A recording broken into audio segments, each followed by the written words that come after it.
বিসমিল্লাহির রহমানির রহিম। আজকের টপিকটা বেশ ভাস্ট এবং বিভিন্ন ইম্পর্টেন্ট টার্মস এই টপিকের মধ্যে আছে। তো আমি ইনশাআল্লাহ এই টপিকগুলোকে শুরুতে কিছুটা এক্সপ্লেন করার চেষ্টা করব। আশা করি আমার সহ আলোচক যারা আছেন তারা এই টপিকের আরও ডিপে যাবেন ইনশাআল্লাহ, কারণ আমাকে প্রায় 10 মিনিটের ভিতরে আমার এই আলোচনা শেষ করতে বলা হয়েছে। তো প্রথমেই যে টার্মটা আসতেছে সেটা হচ্ছে geopolitical tension. Council on foreign রিলেশনসের সংজ্ঞা অনুযায়ী জিওপলিটিক্যাল টেনশন হচ্ছে দুটো স্টেট বা দুটো ব্লকের মধ্যে ভূখণ্ড নিয়ে হোক কিংবা কোনো সম্পদ নিয়ে হোক অথবা সিকিউরিটি কনসার্নের কারণে যদি ফ্রিকশন থাকে বা তাদের স্বার্থের দ্বন্দ্ব থাকে, সেটাকে জিওপলিটিক্যাল টেনশন বলা হয়। জিওপলিটিক্যাল টেনশনকে আমরা কয়েকটি ভাগে ভাগ করতে পারি, যেমন যেমন টেরিটরি বেসড বিরোধ বা টেনশন, যেটার মধ্যে সীমান্ত হত্যা কিংবা বিএসএফ এর গুলি চালিয়ে আমাদের মানুষকে হত্যা করা, সীমান্ত অতিক্রম নিয়ে বিরোধ ইত্যাদি শামিল আছে।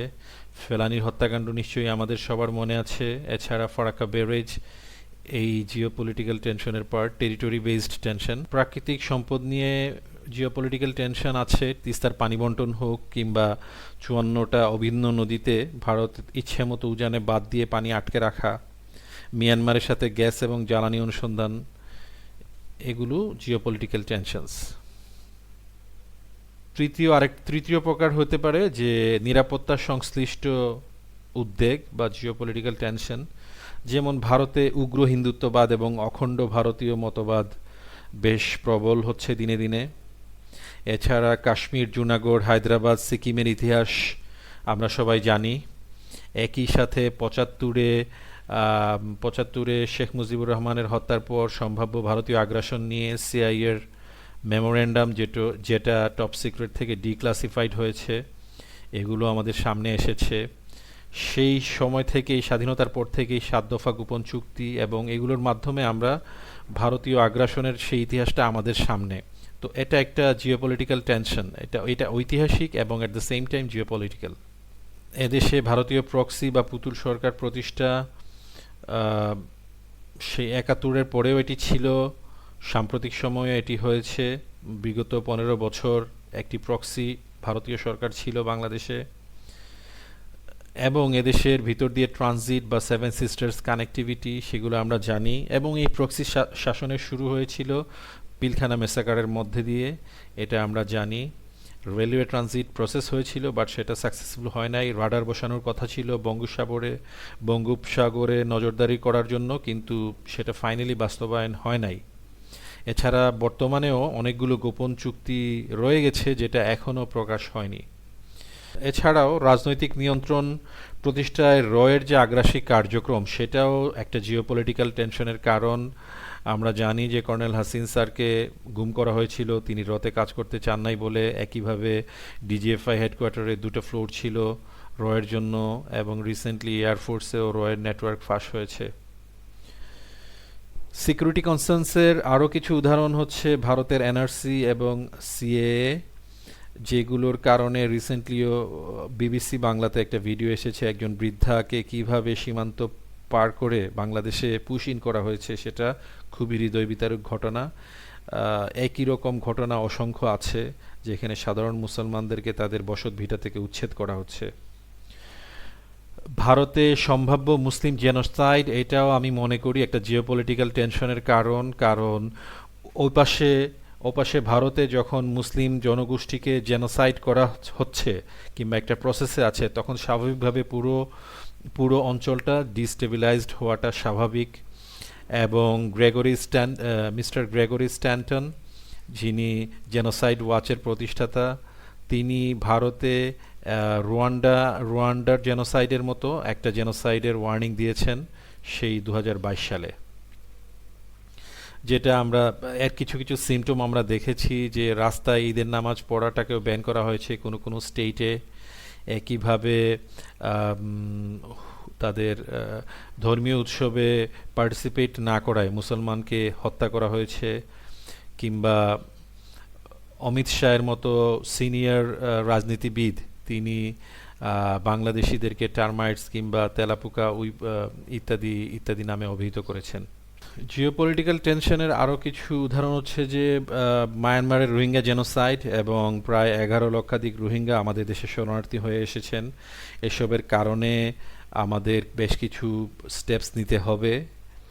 আরাকান রাজ্যে নতুনভাবে আমাদের পার্শ্ববর্তী আরাকান রাজ্যে নতুন একটি শক্তি ধীরে ধীরে নিয়ন্ত্রণ নিয়ে নিচ্ছে আরাকান আর্মি, এদের সাথে বোঝাপড়ার বিষয় আছে, এটাও একটা জিওপলিটিক্যাল টেনশনের টপিক। এছাড়াও মিয়ানমার সীমান্তে প্রচুর অস্ত্র এবং মাদক পাচার হয়, যা আমাদের জন্য একটা জিওপলিটিক্যাল ইস্যু। আমরা ছিলাম তৃতীয় ভাগে, যে সিকিউরিটি কনসার্নের কারণে যেসব টেনশন হয়, ঠিক একইভাবে ইনফ্লুয়েন্স ইন গ্লোবাল অ্যাফেয়ার্স বা বৈশ্বিক প্রভাবের কারণে কিছু টেনশন ক্রিয়েট হয় আমি বলবো। যেমন বাংলাদেশের অবকাঠামো এবং বিনিয়োগে চীন এবং ভারত প্রতিদ্বন্দ্বিতা, আমেরিকান ইন্দো প্যাসিফিক কৌশলের কারণে এই পুরো অঞ্চলে একটা জিওপলিটিক্যাল গেম বা টেনশন চলতেছে।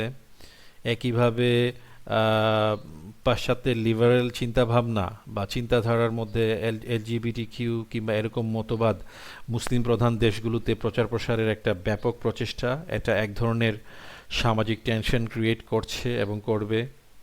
ঐতিহাসিকভাবে আমাদের দেশে কলকাতার সাংস্কৃতিক দাসত্ব চলেছে এবং এখনও আমি বলবো চলছে। এই সাংস্কৃতিক দাসত্বের কারণেও একটা সামাজিক টেনশন ক্রিয়েট হয়, কারণ এটা একটা ডিসকানেক্ট ক্রিয়েট করে সমাজের সাংস্কৃতিক এলিট ভার্সেস আপামর ধর্মপ্রিয় জনতার সাথে, সাধারণ জনগণের সাথে একটা বিশাল ডিসকানেক্ট ক্রিয়েট করে। এছাড়া ওয়ার অন টেররের বয়ানকে রাজনৈতিকভাবে ব্যবহার করার কারণে আরেকটা জিওপলিটিক্যাল টেনশন ক্রিয়েট হয়। যেমন বাংলাদেশে টেরোরিজম ইন্ডাস্ট্রির ব্যাপক ব্যবহার হয়েছে, যেটা দিল্লি এবং হাসিনার জঙ্গি কার্ড হিসাবে ইউজড হয়েছে। এই বিষয়টি বড় বড় রাজনৈতিক দলগুলো তাদের বক্তব্যের মধ্যে পরিষ্কারভাবে ফুটিয়ে তুলেছে। আরেকটা প্রকার অফ জিওপলিটিক্যাল টেনশন হচ্ছে যে কনফ্লিক্টিং স্ট্র্যাটেজিক গোলস, যেমন আমাদের দেশের বন্দরগুলোর ব্যবহার করা নিয়ে ভারত, চীন কিংবা যুক্তরাষ্ট্রের স্বার্থের মধ্যে কিছু দ্বন্দ্ব আছে। একইভাবে বিবিআইএন বনাম বিআরআই বেল্ট অ্যান্ড রোড ইনিশিয়েটিভের একটা স্ট্র্যাটেজিক দ্বন্দ্ব আছে। এছাড়া বাংলাদেশ চীন প্রতিরক্ষা সম্পর্কের কারণে ভারতের উদ্বেগ, এটাও একটা জিওপলিটিক্যাল টেনশনের বিষয়। তো এই সব কিছুর কারণে কিছু স্টেপস এবং প্রোটেক্টিভ মেজার্স আমাদেরকে নেওয়া লাগবে।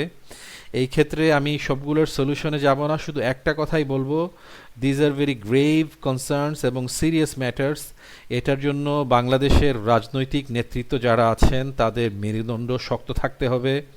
তারা বিদেশি শক্তি কিংবা বিদেশি নেতৃবৃন্দের সামনে নতজানু হলে we can never preserve our stakes. আমাদের দেশের স্বার্থ, আমাদের দেশের মানুষের স্বার্থ কখনোই রক্ষা হবে না।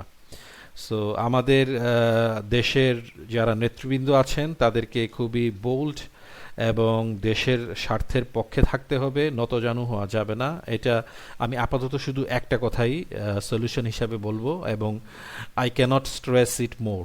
আমি আর টাইম নিচ্ছি না, আশা করি আমার সহ আলোচকরা এসব বিষয়ে আরও ডিটেলস যাবেন। আমি ওভারঅল টপিকটাকে একটু ব্রেকডাউন করার চেষ্টা করলাম যেন বাকি আলোচনাগুলো সহজে সামনে আগানো যায়।